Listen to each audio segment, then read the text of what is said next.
आप धोखा देके ये सोचिएगा कि ऊपर वाला आपको धोखा नहीं खिलाएगा, खिलाएगा याद रखिएगा पक्का। क्योंकि हम लोग के जब सीसीटीवी कैमरा से आप नहीं बच पाते हैं तो ऊपर वाले का सीसीटीवी कैमरा तो बहुत तगड़ा है। लेकिन याद रखना, जिस दिन ऊपर वाला सजा देगा ना, किसी को पता नहीं चलता है।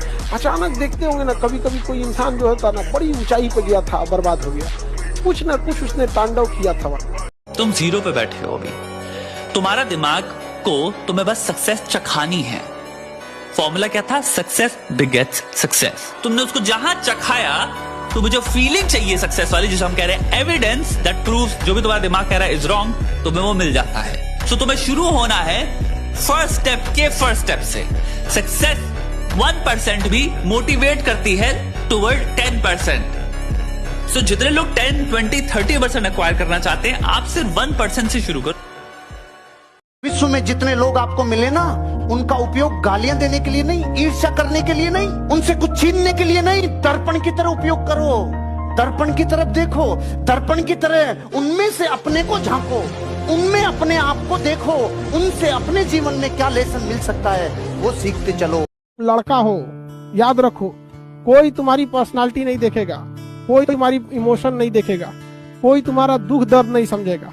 कोई पूछेगा तो बस यही पूछेगा कितना कमाते हो। समझ में आ गया कि नहीं आ गया? तुम रो, गाओ, जियो, हंसो, कुछ भी करो, लड़का हो बाबू। याद रखना, जिस तरह से बैल की जिम्मेदारी होती है ना खींचना पूरे पीछे गाड़ी को, उस तरह आपकी जिम्मेदारी है परिवार को खींचना ही पड़ेगा। ट्रू रियलिटी है बाबू। मैं एक चीज महसूस करता हूँ इन दिनों कि आदमी के पास जब पैसा नहीं होता है ना, तो बड़ा साहसिक होता है वो, और जब पैसे आते हैं ना तो ताकतवर हो जाता है वो, लेकिन साहस खत्म हो जाता है उसका। बुरा समय आपको अच्छे समय लाने के लिए दिया जाता है। बुरा समय अगर मिला है आपको, वो सर पीटने का समय नहीं होता, वो रोने धोने का समय नहीं होता, वो काम करने का समय होता है। हमारी लाइफ कॉम्बिनेशन में चलती है, good time bad time, good time bad time. आज अगर अच्छा समय है तो मैं कहता हूँ इतराओ मत, क्योंकि कल बुरा। यहाँ प्यार धोखे का है, यहाँ कोई किसी से प्यार नहीं करता। अपनी सुख वृत्ति से आपकी पूर्ति, सुख की हो नहीं उसको परवाह, अपनी सुख वृत्ति की पूर्ति के लिए वो आपसे प्यार कर रहा है, अपनी सुख वृत्ति के लिए। आप गौर से देखना, अपना मतलब निकल गया। बस। और ये जब बात आपको समझ में आ जाएगी कि मेरे से कोई प्यार नहीं करता, अब मैं उससे प्यार करूंगी जो सिर्फ मेरे से प्यार करता है, और वो भगवान है।